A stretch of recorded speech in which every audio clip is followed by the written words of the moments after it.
Welcome to the Be Savvy Show. I am your host, Clara Rose. Each week, we talk about crafting your message or other matters of influence, or we have a special guest, somebody who's making a difference in the world around them. Thank you for joining us. Of course, if you're building a business, ministry, cause, or brand, let me assure you, you are in the right place, my friend. Today, we're going to talk about, of course, crafting your message. So, what does it mean crafting your message for the world? It's really about how you're showing up to the world, how your business, your ministry, your cause, your brand, whatever it is that you're doing out in the world, how you're showing up. So, we want to be really intentional about how the world sees us. And of course, this is just a business 101 thing, but everywhere you are showing up, there's some congruency, that you're being consistent with how you show up in all those different places. Now, if you're at the very beginning stages of putting together a new business, or you're a fledgling business or a brand new cause or brand that you're building, this can be a little bit overwhelming, feeling like, what does my messaging look like, right? What should my messaging look like? What do I say to the world? And all of those things really are very intentional, strategic and intentional, doing them in a way that is going to make sense for you and what you're trying to accomplish, but also that it's going to make sense for the world. So let's just talk briefly about each of the little pieces along the way that is going to help you to craft that message. If you've been in business for a really long time, you may have clear messaging. Take a minute and stop and look at your messaging and see if it still aligns with whatever it is that you're trying to accomplish, whatever your brand looks like. People who've been doing it for a really long time often schedule time in their planning, not necessarily in the regular work schedule, but in their planning. We do it twice a year. We do it every July. And then, of course, we do it at the end of the year for the new year to make sure that we are still on brand, that we are still on track. We're still saying what we want to say, and that we're showing up everywhere looking the same. Super important for just the way that you're perceived in the marketplace. So, if you've been around for a long time, this could still be relevant for you. So, just take a few minutes and pay attention. If you've already done these things, kudos for you. Okay, let's start with the very beginning. I have a nugget of truth for you. So, here's my nugget of truth. You are not the only one in your space. But guess what? That's okay. You can still stand out from the crowd with your messaging. So you are not the only writer. You are not the only, whatever it is that you do in your business. If there is no one in the marketplace that is doing it, be aware that there may well be a reason for that. That's just a savvy tip for you. If you're thinking, and I've used this one for years, but it still makes me giggle. Used to have this picture of a sumo wrestler in a tutu and toe shoes, right, up on his toes. And I would say, if you are wanting to be a sumo ballerina, have a look in the marketplace. Are there other sumo ballerinas? If there are not, perhaps there's a reason for that. Just be aware that as you're figuring out what it is that your messaging is, what it is you want to do, what it is you want to say, that you're not the only one out there doing it. And if you are, beware. There could be a reason for that. So, we're going to talk about embracing that uniqueness in you once you've decided what it is that your messaging should look like, what it is that you're trying to do. So let's talk about your own superpowers. A superpower is kind of a strong word to use, but I love it. I love that it just says that special thing about you. And I want to encourage you to own your own uniqueness. So Emerson said, to be yourself in a world that is constantly trying to make you something else is the greatest accomplishment. So be unapologetically you. That's not Emerson, that's me. Be unapologetically you, and your people will find you. You have likely heard this before, your tribe will find you. It's about being authentic. It's about putting out there who you are and what your brand looks like. And I promise you that the right people will find you. Don't make the mistake of thinking that all the people are my people, because that's just simply not true. Here's a good example in my business. I help people write and publish their book. Most of the people that I work with, they are entrepreneurs or professionals in some field that want to write a book to use as a tool to organically generate leads for their business, ministry, cause, or brand. That is my niche. Those are my people. Those are the people that I'm marketing to, and those are the people that often find me. Doesn't mean that there aren't other people that find me as well. Sometimes I'll occasionally do a children's book. I've done a couple of legacy pieces where people have a family story to tell. As a matter of fact, in the next coming weeks, I have a new author. We did a legacy book for her. It was her father's story, escaping communist Russia. It's a super cool book, just about ready to come out. It's a legacy piece. So she's not the people that I market to, but she was attracted to my marketing message and reached out to me and became a client. But I couldn't say that everybody's my client and market to everybody effectively. So it's not that you can't serve everybody, it's that you can't market to everybody, because not everybody is your client. Another great example is I have a children's book that's just getting ready to come out as well. Not my marketing material for sure, not who I reach out to, but my marketing message about helping people to craft their message for the world and to be unique and to own their uniqueness attracted her. And so she reached out to me. So don't think I don't want to, put myself in a box because, I might miss a client. I promise you, if you focus on your very own superpowers and what it is you have to offer the world, that the messaging part, that becomes easier for you. Okay, once you've discovered what it is that your superpower is, I'm assuming you have that already. You know what it is that you do, what you offer the world. Let's talk about how we can craft our message around that. I want to start you out with a really basic exercise. I do this with all of my book clients as well. And when we're starting out a new book project, whether I'm ghostwriting for them or co writing with them, or if they're thinking about being part of the new Savvy author membership that's rolling out, we start with power words. So this is grabbing pen and paper or your tablet or however it is that you like to do your brainstorming and build yourself a bank of power words. Now, these are words that you currently use, things that you regularly say, or words that you actually want to be known for. So brainstorm until you have 25 to 50 power words. So these are things that you might say that are industry specific to you, or they could be just specific to you and your business. So a good example in my business is Savvy. This is the Be Savvy show, but Be Savvy has been around for a really long time. In fact, I think it was 2013 when I launched the Savvy Publisher. So it was it was my second publishing company, actually. My first one I launched in 2010, Harmony Publications. So it was my second publishing company, and I just resonated with the word savvy. So what is savvy? That's being shrewd, knowledgeable, smart, right? And I resonated with that word, and it is one of my power words. The savvy is a part of many things that I do. It's a brand that I created. So the Savvy Author Membership, just an example of how I use savvy, and it's one of my power words. Okay, so you're going to spend some time getting 25 to 50 power words that you're going to use that you want other people to recognize when they see your brand. Okay, so here's a tip for you. Here's your savvy tip of the day, your bank of power words.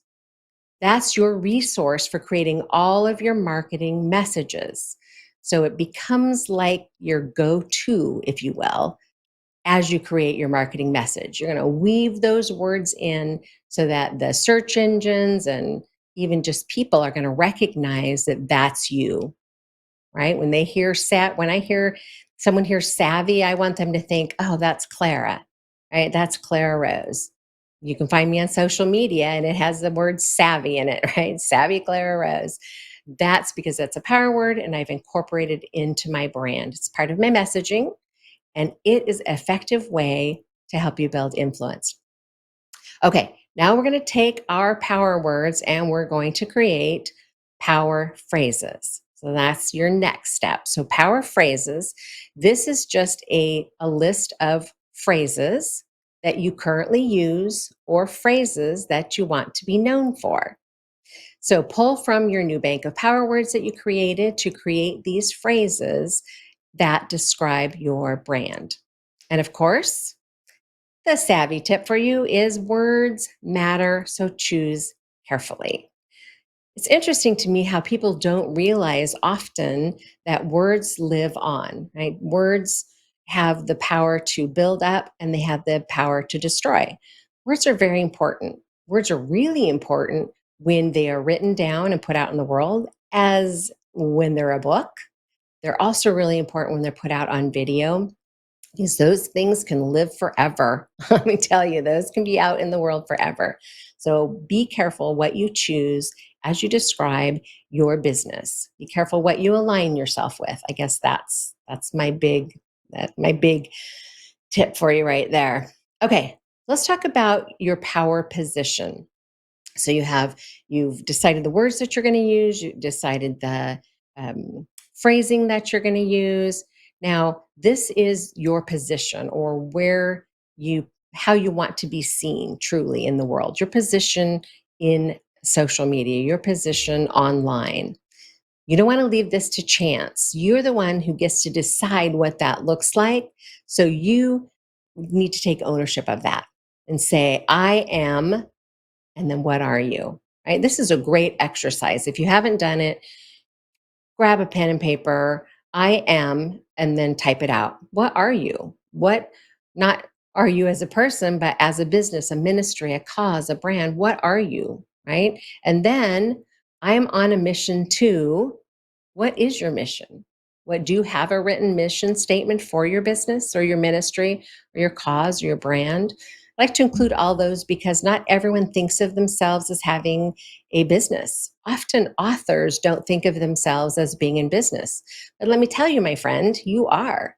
You're at a minimum, you're a brand. You're building a brand, whether you're building a brand around a business, you're building a brand as an author, whatever it is that you're trying to do in the world, you're a brand. And these things matter. It all matters. If you've watched me for any length of time, you've heard me say, everything matters, my friend. Okay, so be clear. I am, and I am on a mission to. What is it that you are on a mission to do? Okay, and here's your savvy tip on that. Be intentional, right? Be intentional about how you're showing up for the world. Decide who and what you want to be known for. You get to make these decisions and you get to live with these decisions. Not that you couldn't rebrand later, people change jobs, people change careers, things change. But if you're in this for the long haul with your business, be really intentional about how you're showing up for the world. I always say this, be strategic, be intentional, be savvy, because influence matters. Okay, so we've talked about our power position. Let's talk about our power introduction. I often network, and I'm surprised at how many people fumble around as they're trying to introduce themselves, especially if you're newer in business. You might not have a good handle on how to introduce yourself in a professional way. So I have a simple formula for you.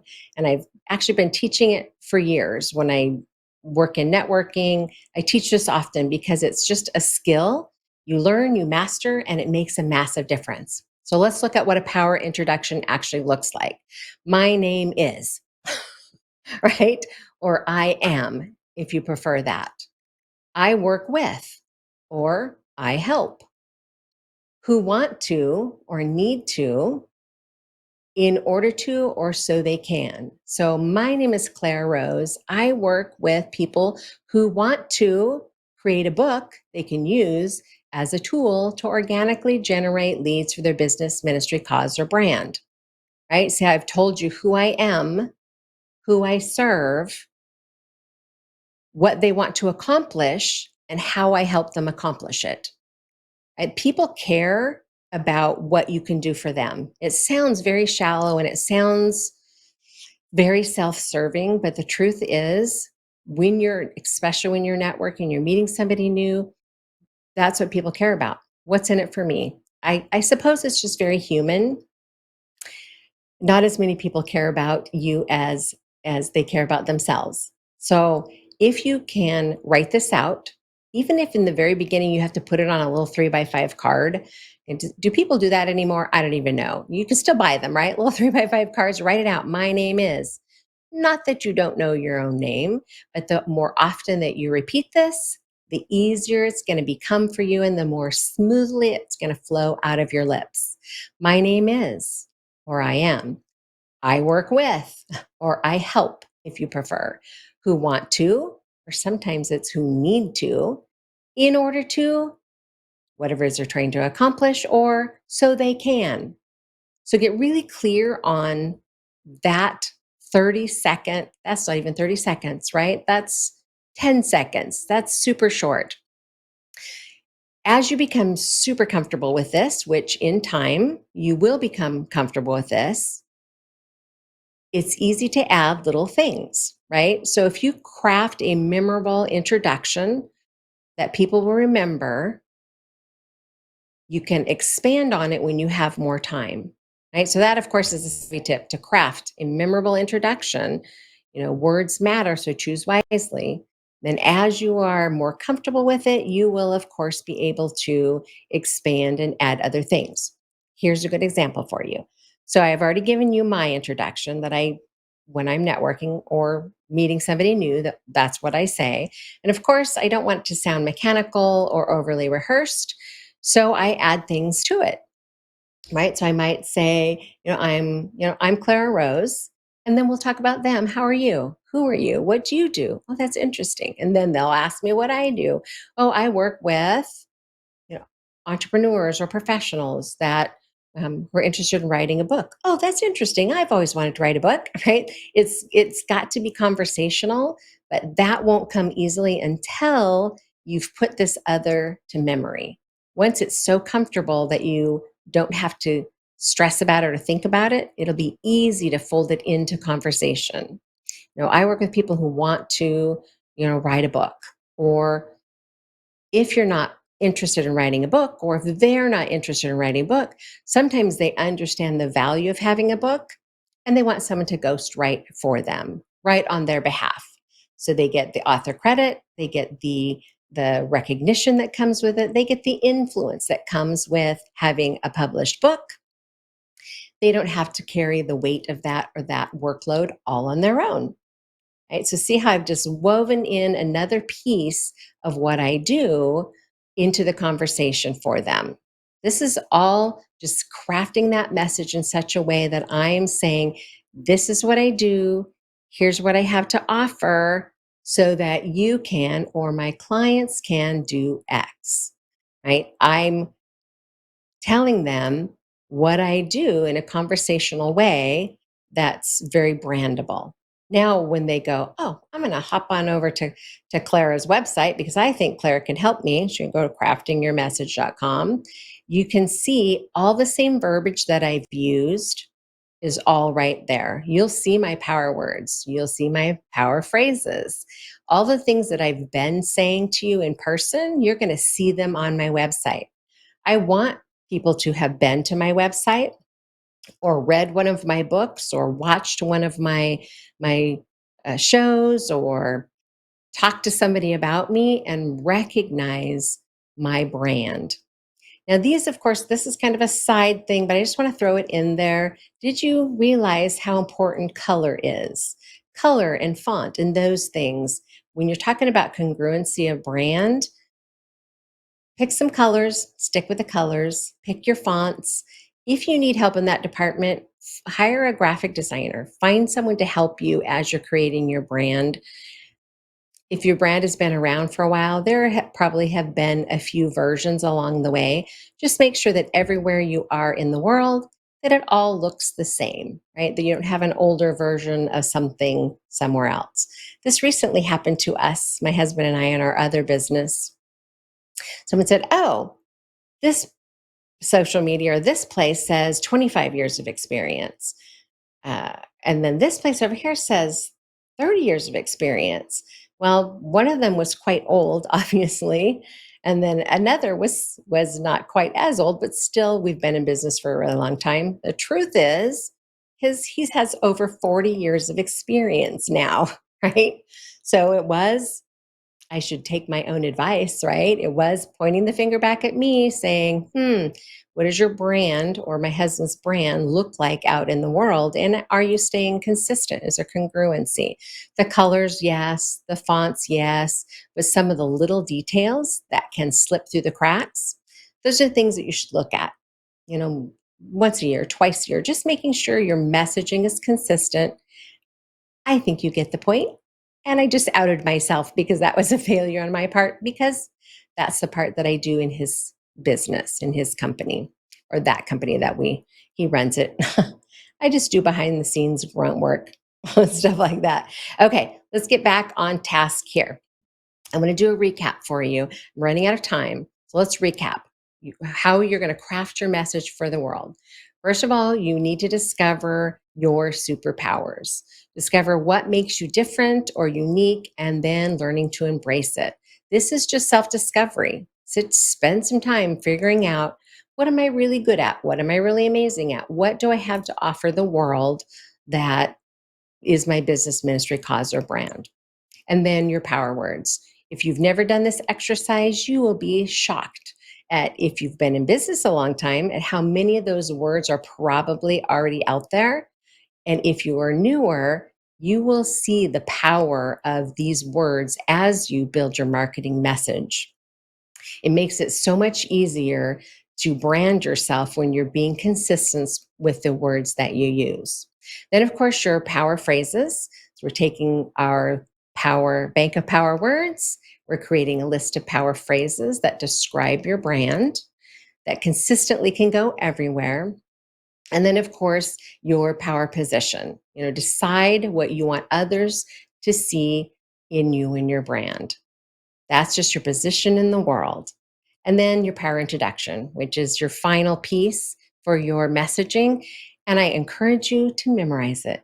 Memorize your power introduction and make it a part of your brand. Make your brand stand out and be memorable. It's easy to do when you have a good power introduction.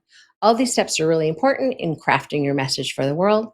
I also want to point out that it isn't just your business, ministry, cause, or brand that this is important in.